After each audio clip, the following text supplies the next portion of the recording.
저는 오늘 설교를 시작하면서 이런 상황이면 여러분 어떻게 결정하시겠습니까? 라는 여러분의 상황 판단에 대한 물음으로 시작하려고 합니다. 여러분 이런 상황이면 어떻게 결정하시겠습니까? 제가 여러분에게 설정된 상황을 지금부터 설명을 할 테니까 잘 들어보시고 나는 이렇게 결정하겠다, 여러분 스스로에게 답을 주시면 될 것 같아요. 설정된 상황은 이렇습니다. 한 부부가 10살 난 아들과 함께 이웃나라로 가족 휴가를 떠나려고 공항에 왔습니다. 그런데 공항에 도착해서 급하게 체크인하고 비행기를 타려고 하는데 아뿔싸, 이게 웬일입니까? 10살 난 아이의 여권이 그만 만료된 것을 모르고 또 비자도 없고 해서 비행기를 아이가 탈 수 없는 상황이 된 겁니다. 이 비행기가 그날 마지막 비행기고 이 비행기 표는 인터넷으로 구입해서 리펀을 받을 수가 없습니다. 자, 이런 상황에서 여러분은 어떤 결정을 이 둘 결정 가운데 하시겠습니까? 들어보세요. 첫 번째, 아이와 함께 비행기 타는 것을 포기한다. 둘째, 아이를 공항에 두고 비행기를 탄다. 여러분 이 두 선택 중에 어떤 걸 선택하시겠습니까? 여러분 가운데 아니 그거를 질문이라고 합니까? 웃으시면서 아니 그게 말입니까? 라고 생각하시는 분들이 계실 겁니다. 맞습니다. 이게 뭐 질문이 되겠습니까? 당연히 1번이죠. 그런데 이 당연한 우리의 생각을 깨버린 한 사건이 지난주에 USA Today 그리고 뉴욕 타임즈에 연재가 됐어요. 뉴욕 포스트에 이렇게 기사로 실렸어요. 뉴스를 보니까 스페인 바르셀로나 공항에서 10살 난 아들과 가족 휴가를 떠나려 했던 한 부부가 말씀드린 대로 아들의 여권이 만료되어서 비행기를 탈 수 없는 상황이 되자 아이를 공항에 두고 비행기를 탑승한 사건이 실제로 지난주에 발생을 했습니다. 경찰에 신고가 됐겠죠. 그래서 경찰에서 부모가 해명한 해명이 아주 그럴싸합니다. 그 부모의 해명을 보니까 이렇게 말했어요. 비행기를 놓칠까봐 아이를 두고 갈 수밖에 없었습니다. 아주 멋진 해명이죠, 그죠? 비행기를 놓칠까봐 아이를 두고 갈 수밖에 없었다. 제가 이 뉴스를 읽으면서 갑자기 멍한 생각이 들더라고요. 아무리 휴가를 꼭 가야 할 휴가지만 그 휴가가 아이보다 더 중요할 수 있습니까? 아무리 내가 산 그 비행기 티켓이 리펀할 수 없어 돈이 아까워도 그 아까운 비행기 표값보다 아이가, 그죠? 그 표값이 아이보다 더 중요할 수 있겠습니까? 표면적 이 사건의 이유가 뭐 꼭 가야 할 휴가를 못 갈까봐 비행기 표값이 아까워서라는 이게 본질이 아니죠. 이 사건이 우리에게 던져준 진짜 본질은, 진짜 핵심은요, 무엇이 부모의 본질인가를 묻는 그런 사건 아니겠어요? 부모의 본질이 뭡니까? 아이를 돌보고 보호하고 책임지는 거죠. 앞서 언급한 상황에서 부모의 본질적 핵심이 뭐 아까운 그 휴가나 꼭 가야 할 휴가나 아까운 돈에 있겠습니까? 이런 상황에서 부모의 본질은 비행기에 탈 수 없는 아이와 함께 있는 거죠. 진짜 휴가는 그런 상황에서 아이와 함께 공항에 남는 것, 이게 어쩌면 아이에게 가장 필요한 부모로서의 그 사랑을 알게 하는 진짜 휴가 아니겠어요? 진짜 부모의 핵심적 본질이 아니겠습니까? 우리가 잠깐 한 해외 토픽 뉴스로 소개된 사건이라고 하지만 어쩌면 이 사건을 통해서 우리가 살고 있는 이 시대 가장 중요한 부모의 본질을 잃을 만큼 정말 본질이 아닌 거품과도 같은 뭐 꼭 가야 할 휴가라고 너무나 아까운 돈, 이게 본질입니까? 비본질 같은 이 거품을 붙들고 사는, 그래서 정작 인생의 가장 중요한 본질과 핵심을 잃고 사는 이 시대를 반영해 주는 사건이 아닌가라는 생각을 좀 확대해서 하게 됩니다. 삶도 신앙도 사는 거지만 여러분, 거품으로 사는 건 아니잖아요. 삶과 신앙도 거품 아닌 본질로 살아야죠. 껍질이 아닌 핵심으로 살아야 그 삶에, 그 믿음에 진정한 능력이 있지 않겠습니까? 그런 관점에서 오늘 본문 사사기 7장은요, 그 7장 오늘 본문의 말씀은 우리에게 거품이 아닌 핵심으로 살라라는 믿음의 교훈을 잘 주고 있는 말씀입니다. 오늘 본문의 배경은 왕이 없던 시대, 그래서 왕이 필요할 때마다 이스라엘 백성 지도자, 그걸 사사라고 하는데 사사들을 택해요. 영어로는 judges, 그러니까 이스라엘 백성들을 다스리고 판단하는 재판관 같은 사사들을 통해서 이스라엘 백성을 통치했던 사사 시대에 일어난 그러한 사건을 배경으로 이 당시의 사사는 기드온으로 5번째 이스라엘 백성의 사사입니다. 기드온은 사사 중에 유명한 사사 중에 한 사람이죠. 기드온 하면 뭡니까? 기드온의 300용사가 생각나죠. 기드온 시대에 이스라엘 백성을 참 괴롭게 했던 그 민족이 미디안 족속인데, 지금 사우디 북서부에 있는 유목 민족으로 아주 호전적이고 아주 싸움 잘하는 그런 민족이거든요. 그 미디안 족속이 대군을 이끌고, 연합한 대군을 이끌고 이스라엘 백성을 쳐들어왔을 때 당시 사사했던 기드온이 그 미디안의 대군을 오직 300용사로 나아가 싸워 큰 대승을 거두었던, 사실 기드온 사사가 40년을 통치하는데 그 통치하는 그 시대에 가장 기드온을 빛나게 했던 역사적 사건을 통해서 우리가 기드온을 잘 알죠. 기드온 사사. 그런데 오늘 본문 이 사사기 7장은 그 기드온의 사사 통치에 가장 빛나고 가장 잘 알려진 기드온의 300용사로 미디안과의 전쟁에서 승리를 거두는 내용의 말씀이 오늘 본문을 담고 있는 말씀인데, 이 7장의 오늘 본문의 말씀으로 시작되는 7장 8장의 말씀은 단순한 미디안과의 전쟁의 스토리가 아니라 그걸 넘어서 말씀드린 대로 성도 우리 그리스도인들이 믿음의 본질, 거품이 아닌 믿음의 핵심을 가지고 살기 위해 필요한 믿음과 필요한 우리에게 주시는 교훈이 무엇인가, 이를 담고 있는, 그게 오늘 본문의 말씀이에요. 우리가 성도로서 껍질이 아니고 거품이 아닌 믿음의 본질과 핵심을 가지고 살기 위해서 필요한 믿음은 어떤 믿음이냐면요, 첫 번째 주신 교훈은 믿음으로 제2의 이름을 만들라라는 교훈이에요. 본문 1절 보실까요? 여룻바알이라는 기드온과 그를 따르는 모든 백성이 일찍 일어나 하루 샘 곁에 진을 짓고 미디안 진영은 그들의 북쪽이요 모레산 앞에 골짜기에 있었더라 그래요.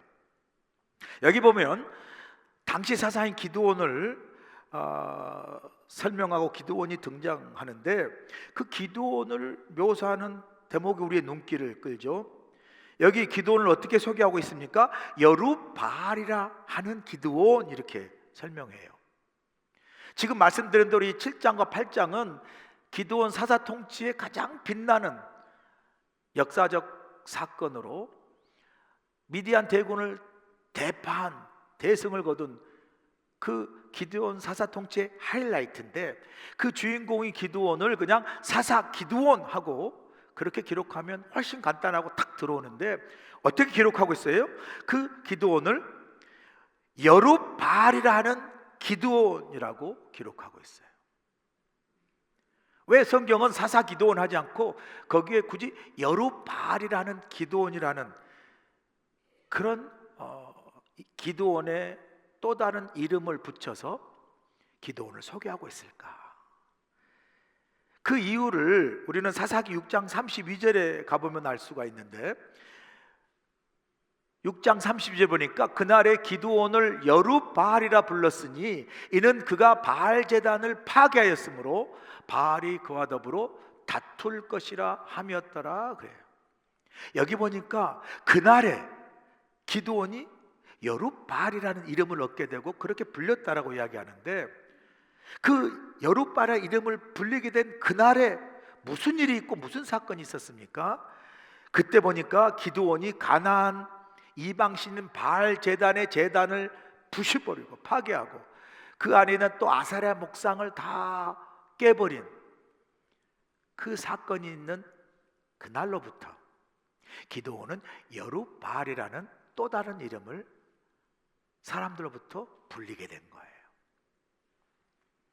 자, 그럼 기드온에서 잠깐 우리가 그의 출신 배경을 살펴보면, 기드온은요, 하나님께서 이스라엘 백성을 통치하도록 부른 지도자인 사사로 불렀는데, 아이러니하게도 기드온은 우상을 숭배하는 가정에서 태어났습니다.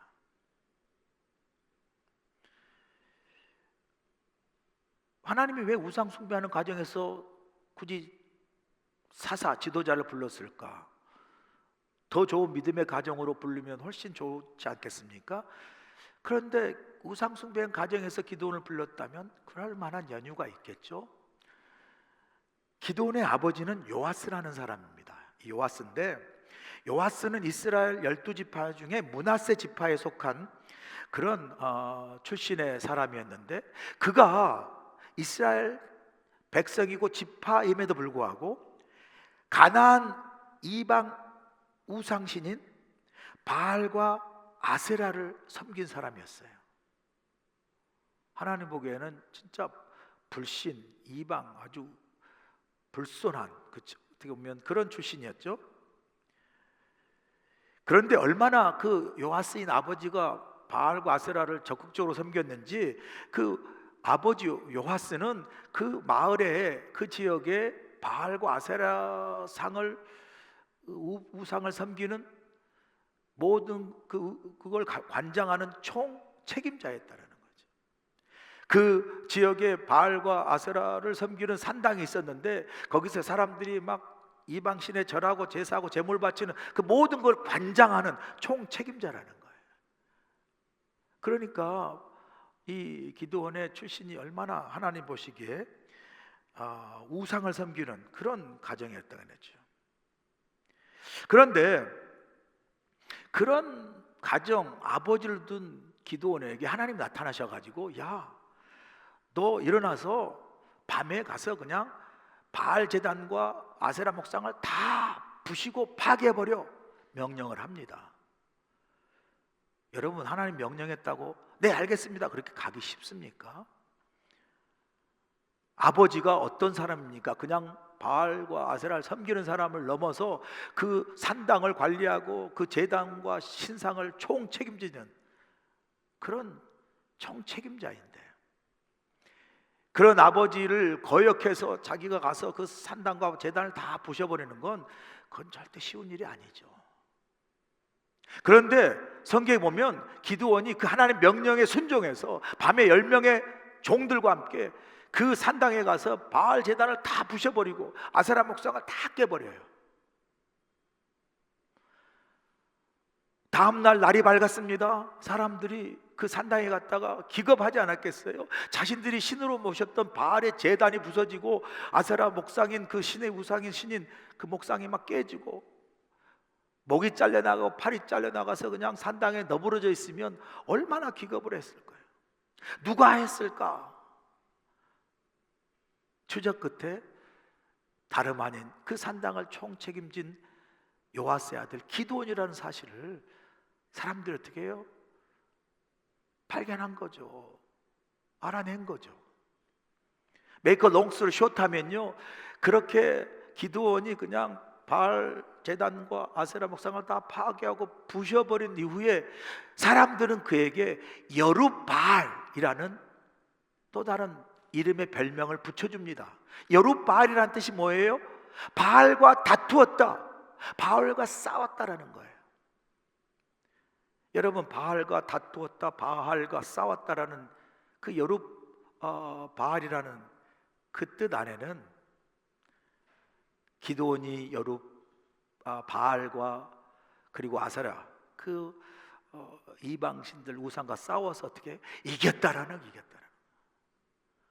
그 바알이라는 아세라는 우상신이 살았으면, 그렇게 부셔버렸으면 그 다음날 바로 저주를 받고 기드온이 뭐 즉사하거나 죽지 않았겠어요? 근데 기드온이 멀쩡했거든요.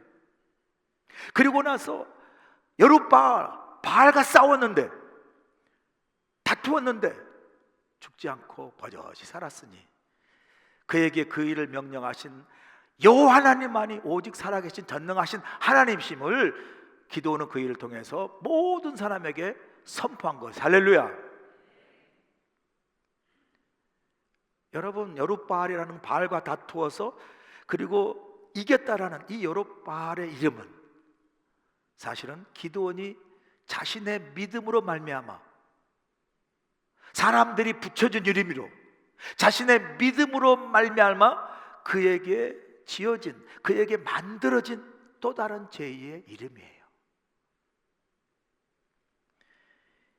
여러분, 이건 우리에게도 동일하게 적용된다고 할 수 있습니다. 저는요, 신앙의 삶은 어떤 의미에서 기드온의 또 다른 제2의 이름인 여룻바알처럼 우리도 우리의 신앙생활을 통해서 믿음으로 말미암아 우리에게 사람들에 의해서 불려지고, 우리 믿음으로 말미암아, 우리 신앙으로 말미암아 우리에게 지어져가고 만들어가는 그 이름이 우리 모두에게도 있다. 그리고 그 믿음으로 말미암아 지어져가는 그 이름은 여전히 우리의 신앙과 믿음을 통해서 지금도 계속 만들어져 가고 있다 라는 것이 어쩌면 우리의 신앙의 삶이 아닌가, 그렇게 말할 수 있습니다. 여러분, 우리가 같이 신앙생활 하면서도요, 우리 각자 이름이 있죠. 저도 저희 부모님 붙여준 한의준이라는 이름이 있습니다. 여러분도 다 부모에게 붙여준 이름이 있지만 그 이름 말고 우리의 믿음과 우리의 신앙을 통해서 우리 교회 안에서 사람들이 나를 바라봤을 때 나를 향해서 불리는 그 이름, 또한 나의 신앙과 믿음을 통해서 지금 내가 만들어가고 지어가고 있는 또 다른 이름들이 있어요. 내 믿음과 내 신앙으로 말미암아 지금 만들어가고 지어져가는 그 이름들을 우리가 교회 생활에서 이렇게 늘 표현하지 않습니까? 우리가 어떤 성도를 교회 안에서 볼 때, 야, 저 사람은 진짜 신앙이 정말 오리지널 진국이야. 우리 성도님, 장로님 조진국 성도님, 장로님 상부 계시는데 장로님 신앙이 진국이잖아요. 아멘. 이런 이름들이 저 사람은 진짜 정말 교회의 기둥이야. 저 사람은 정말 교회의 보배야. 저 사람은 정말 한결같이 충성스러운 사람이야. 저 사람 진짜 믿음이 순수한 사람이야. 이렇게들 우리가 어떤 사람에게 그 사람의 믿음으로 말미암아 우리가 부르는 그 이름, 그 사람이 걸어온 그 신앙과 믿음으로 말미암아 그 사람 스스로가 하나님과 사람에게 불려져서 스스로가 믿음으로 말미암아 지어져가는, 만들어가는 이름들이 있다니까요. 그런가 하면 어떤 사람은, 야, 저 사람은 정말 교회 가시야. 저 사람은 정말 항상 불평이야. 저 사람은 너무 어떻게 해요? 늘 부정적이야. 저 사람은 정말 너무 어떻게 해요? 싸움 딱이야 뭐 이런 거. 저 사람은 너무 말이 많아 뭐 이런 거라든가. 저 사람한테 말이 가면 안 돼라고 하는 그 사람, 그런 게 있잖아요. 우리가 어떤 의미에서 우리의 믿음과 신앙으로 말미암아 이렇게 우리가 스스로 만들어가는 우리의 이름들이 있다니까요. 기드온이 그의 믿음을 말미암아 사람들이 여룻바알이라 불렀던 것처럼 우리의 믿음을 말미암아 하나님과 사람 앞에 우리가 만들어가고 지어가고 불리워지는 이름들이 있어요. 지금도 우리는 만들어가고 있습니다. 그리고 지금도 우리는 불리워지고 있어요. 바라기는 사랑하는 여러분, 여러분의 믿음과 신앙으로 말미암아 여러분이 만들어가고 여러분이 지어가고 그래서 사람들이 불리우는 그 이름이 정말 하나님과 사람 앞에서 명예롭고 믿음을 아름답게 빛내는 그 이름이 되시길 간절히 축원합니다. 두 번째 우리에게 주시는 핵심으로 살게 한 교훈은 바로 세상의 기준을 따라 살지 말라는 거예요. 본문 2절 보실까요? 여호와께서 기드온에게 이르시되 너를 따르는 백성이 너무 많은즉 내가 그들의 손에서 미디안 사람을 넘겨주지 아니하리니 이는 이스라엘이 나를 거슬러 스스로 자랑하기를 내 손이 나를 구원하였다 할까 함이니라 그래요. 자, 이 상황 아시죠? 지금 미디안 대군과 이스라엘 백성 군대와 싸우는 전쟁의 상황입니다. 자, 우리가 오늘 본문에 읽지 않았지만 이 전쟁의 상황에서 미디안 군대와 이스라엘 군대의 전력 차이를 좀 보고 싶은데, 사사기 8장에 가면 이스라엘 백성이 싸워야 할 미디안 군대의 수는 13만 5천 명이라고 기록되어 있어요. 그에 반해서 오늘 본문에 보면 3장에 보면 이스라엘 군대는 그의 3분의 1도 안 되는 3만 2천 명에 불과합니다. 자, 이런 상황에서 하나님께서 만약 기드온에게 명령을 내리면, 야 기드온아, 우리가 보기에도 우리가 너무 수가 적으니까 너는 가서 이스라엘 백성들이 가서 싸울 만한 사람은 다 모아서 데리고 오라 라고 그렇게 말할 것 같은데, 명령하실 것 같은데, 오히려 오늘 본문에 보니까 하나님은 기드온에게 이스라엘 군대의 수가 너무 많으니 줄여 라고 말하는, 우리의 이성과 상식으로 이해할 수 없는 명령을 내리세요. 하나님이 지금 상황 파악을 잘 못하신 겁니까? 그럴 리가요. 하나님이 왜 상황을 모르시겠어요? 그런데 하나님은 우리의 상식과 이성을 반하여 더 많은 수를 모으라지 않으시고 너무 많아 지금도, 그러니 줄여라고 하는 그 하나님의 명령 속에 우리에게 주시는 교훈이 뭘까? 생각해 보면요, 이런 교훈 아니겠습니까? 이 명령 뒤에 주시는 교훈은 하나님의 방법과 하나님의 기준은 사람의 방법과 세상의 기준과 다르다는 것을 우리에게 교훈해 줍니다. 여러분, 세상의 기준과 사람의 방법은 뭐예요?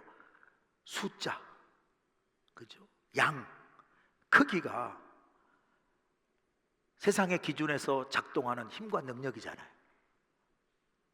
그런데 하나님은 하나님의 방법과 기준은 그렇게 세상에서 작동하는 힘의 원리인 그 수나 사이즈나 양이나 크기가 아니라, 하나님의 방법과 기준 속에는 세상이 작동하는 힘의 원리는 수나 양이나 사이즈가 아니에요. 오늘 본문을 보면 하나님의 방법과 기준은요 뭐예요? 하나님 자신인 것을 우리가 알 수 있어요.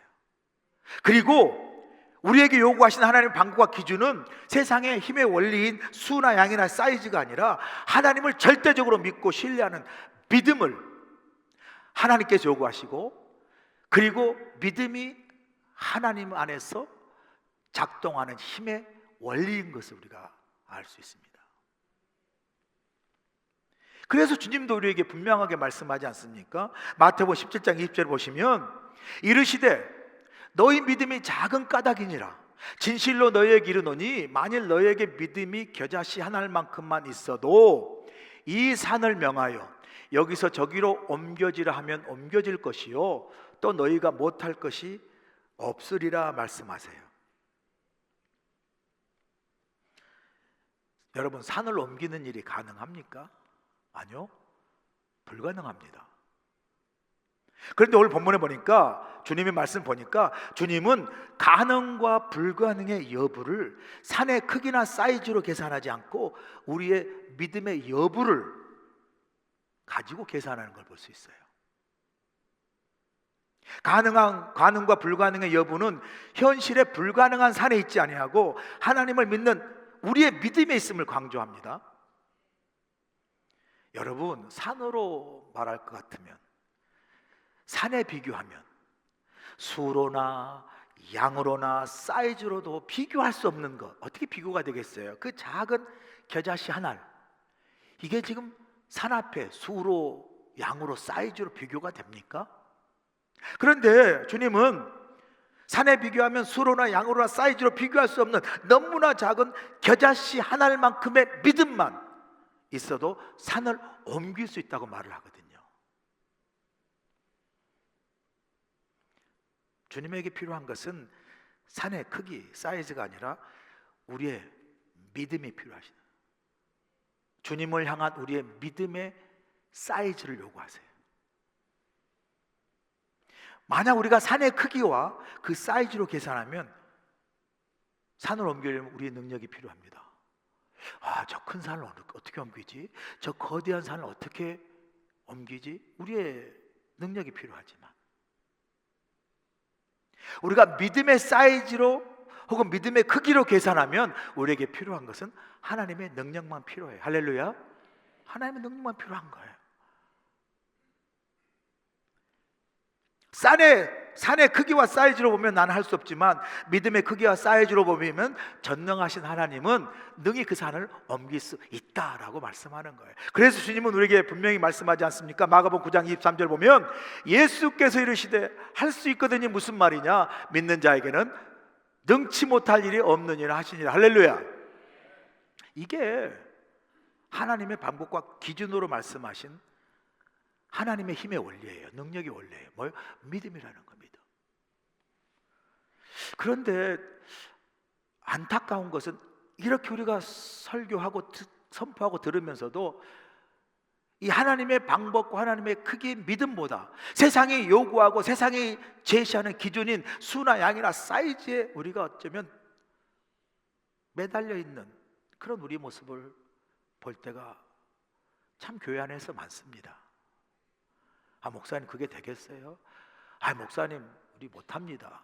목사님 할 수 없습니다. 정말 할 수 없을 수도 있을 수도 없을 수도 있겠지만 정말요, 여러분, 우리의 많은 사고와 판단과 심지어 우리 믿음 속에 우리도 모르게 세상의 기준이, 세상의 방법이 딱 자리 잡고 있어요. 할 수 있다 없다가 우리의 능력이나 수나 크기나 사이즈에 어떻게 해요? 매달려 있어요. 작고한 옥하는 목사님이 쓰신 평신도를 깨운다라는 책을 보면 오늘날 교회와 성도들이 세상의 방법과 기준에 매여 있는 이 씁쓸한 자화상을 삼허 현상이라는 말로 표현하고 있는데, 이 삼허 현상은 뭐냐면 허수, 허세, 허상이라고 말해요. 교회가 세상의 방법과 기준에 빠져서 교회 안에 허수, 허세, 허상의 모습이 교회 안에 성도들 안에 들어있다는 거예요. 예를 들면 교회가 막 교인 수에 집착하고, 교회가 막 이 헌금 통계 막 이것에 막 매달려 있고, 교회가 얼마나 크고 적은 사이즈에 막 경쟁하듯 교회 안에 성도들 안에 세상의 방법과 기준이 이렇게 싹 자리 잡고 있는 걸 보게 되죠. 옥하는 목사는 그걸 삼허 현상, 허수, 허세, 허상이라고 말합니다. 제가 본토나 한국의 어떤 교회에 가서 이제 설교를 하고 그러면 꼭 설교 끝나면 이제 교회 지도자급 되신 분, 뭐 장로나 권사님들이 꼭 오셔서 묻는 단골레 질문 제1 질문이 있어요. 뭘까요? 모르시는구나. 목사님, 목사님 섬기시는 교회의 교인 수가 얼마예요? 몇 명이에요? 꼭 물어요. 그럼 저는 꼭 대답합니다. 우리 교인 수는 10,000명입니다 라고 말하고 싶은 유혹이 막 샥 올라와요. 막 10,000명이라고 말하고 싶고, 에? 우리 뭐 아이들까지 다 합쳐서 한 1,000명 이렇게 말하지 않고 그냥 10,000명이라고 말하고 싶은 게 여기까지 올라와요. 얼마나 좋습니까? 그렇게 말하면. 그걸 딱 지나고 나면, 그 유혹을 지나고 나면 그 다음 질문이 또 나를 기다려요. 그 다음 질문 뭘까요? 목사님이 섬기시는 교회의 예산은 얼마나 됩니까? 이렇게 물어요. 교회 예산을 꼭 물어요. 그럼 제가 꼭 대답합니다. 우리 100억 1,000만 불입니다 라고 말하고 싶은 유혹이 막 나와요. 진짜로 그렇게 말하고 싶어. 그냥 어떻게든 우리가 아직은 뭐 200만 불 넘었다가 또 힘들어서 내려왔다가 뭐 이런 설명하지 않고 그냥 1,000만 불입니다라고 그렇게 말하고 싶어요. 그런 막 그 부풀리고 싶은 유혹이 막 생깁니다. 그리고 그 부풀려진 그 수 사이즈에 의해서 막 내가 얼마나 대단한 목사인가가 막 이렇게 드러내고 싶은 마음이 막 생겨요. 죄송합니다. 이런 마음이 생겨서. 근데 막 생기더라고. 막 유혹이 와. 왜 그랬겠어요? 목사인 나머져도 세상에 막 기준이 막 들어와 가지고 얼마나 많은 수, 얼마나 많은 예산, 얼마나 많은 큰 사이즈, 이게 막 그게 내가 누구고 우리 교회가 어떤 교회고 내가 어떤 목사인가를 막 드러내는 세상의 기준에 매여 있는 거품, 진짜가 아닌 껍질과 같은 그런, 옥하는 목사님의 말씀에 의하면 사모 현상의 유혹에 허수, 허세, 허상의 유혹이 있어요. 우리가 이런 세상의 기준에 휘둘릴 때가 많습니다. 여러분도 세상에 가다 보면 세상에서 요구하는 세상의 성공과 힘의 기준들이 있잖아요. 당신 소득이 얼마야? 당신이 세상에 어떤 사람이야? 당신이 지금 어떤 힘을 가진 사람이야? 이런 것에 의해서 막 우리가 작아지고 주눅드는 그런 세상의 기준 앞에 여러분, 하나님의 방법, 하나님의 기준, 겨자씨 같은 작은 믿음이라도 할 수만 있거든. 무슨 말이냐? 믿는 자에게 능치 못할 일이 없는 그 믿음으로 당당하게 담대하게 설 수 있기를 간절히 축원합니다. 여러분, 수만 명이 모이는 큰 교회라 할지라도 하나님 보시기에 작은 교회가 있고요, 세상의 기준으로 볼 때 작은 교회라 할지라도 하나님 보시기에 기드온의 300용사의 교인을 가진 큰 교회가 있는 줄로 믿습니다. 우리 교회는요, 기드온의 300용사를 가진 하나님이 기뻐하시는 그런 믿음의 큰 교회가 될 수 있기를, 하나님의 300용사, 거품이 아닌 하나님의 믿음으로 탁 차 있는 핵심적인 300용사와 같은 성도를 가진 저와 여러분, 우리 교회가 되시길 주의 간절히 축원합니다. 마지막으로 우리에게 주신 교훈은 그래서 뭐예요? 영적 시스템을 작동하라는 교훈이에요. 자, 본문 3절 보실까요? 이제 너는 백성의 귀에 외쳐 이르기를 누구든지 두려워 떠는 자는 길르앗 산을 떠나 돌아가라 하시니, 이에 돌아간 백성이 22,000명이요 남은 자가 10,000명이었더라 그래요. 오늘 이제 3절부터 하나님은 미디안과의 실제적인 전쟁을 치룰 300용사를 뽑는 과정을 시작합니다. 첫 번째 32,000명에서 300명을 뽑는 그 첫 번째 절차의 기준, 그게 뭐냐면요, 바로 두려움의 여부입니다. 두려움의 여부. 하나님께서 300용사를 뽑아가는, 추려가는 그 첫 번째 검증 과정, 그 기준은 바로 두려움의 여부예요. 여러분 생각해 보세요. 왜 두려움의 여부를 두고 사람을 검증하고 탈락시켜가며 300명을 뽑았을까? 두려움은 우리의 정상적인 감정의 발로인데 그런데 하나님은 이 두려움 속에서 무엇을 보셨기에 탈락시켰냐면요, 바로 하나님 보신 두려움은 하나님을 향한 믿음의 부재였기 때문이에요. 자, 여러분 한번 생각해 보세요. 미디안과의 전쟁이 어찌 두렵지 않은 상황이었겠습니까? 미디안과의 전쟁의 상황에서의 전력 비교를 하고 그 실제적인 상황을 잘 기록한 게 사사기 7장 12절인데 보세요.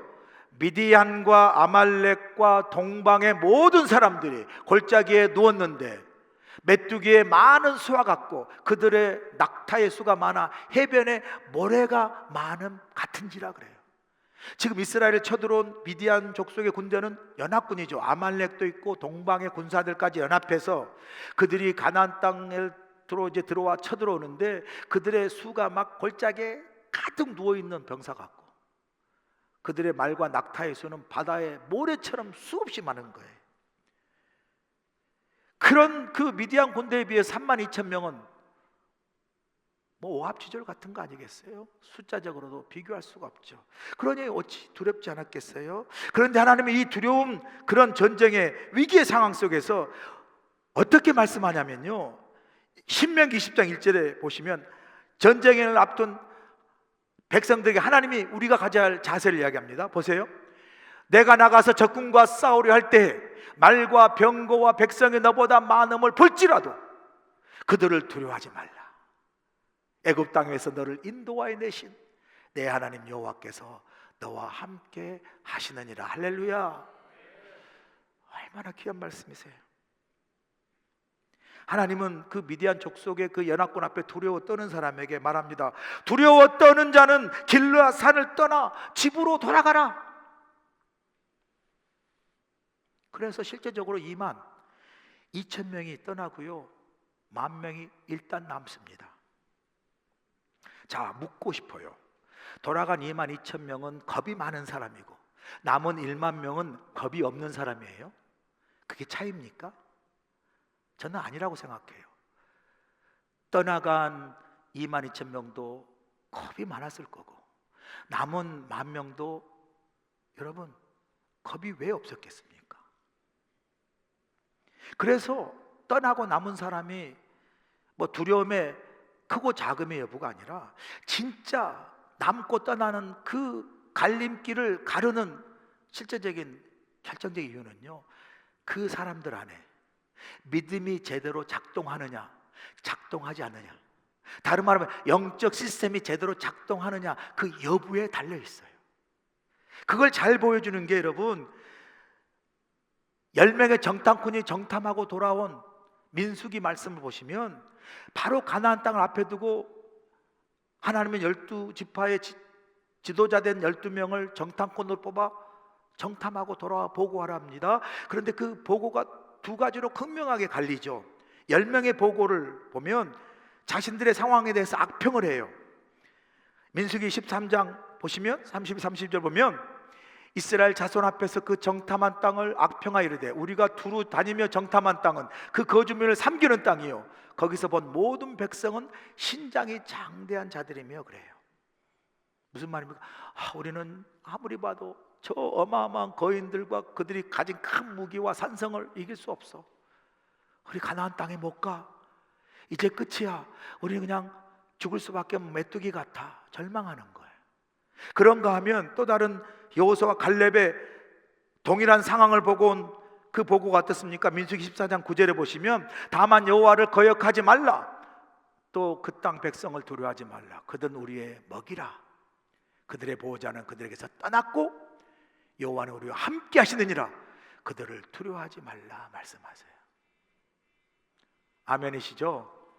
여러분 10명은 다른 곳에 가고요, 여호수아 갈렙이 또 다른 곳에 가서 그래서 보고가 다른 게 아니에요. 동일한 곳에 동일한 모든 걸 보고 왔습니다. 그런데 어떻게 이렇게 다른 극명한 보고가 있는 겁니까? 여호수아와 갈렙도 그 10명이 본 똑같은 두려운 상황을 보고 온 거예요. 그 두 보고의 차이가 있다면 상황에 대한 차이가 아니고요, 두려움에 대한 차이가 아니라 바로 그 상황을 바라보는 그 상황에서 영적 시스템의 핵심인 믿음이 작동하느냐 작동하지 않느냐의 차이예요.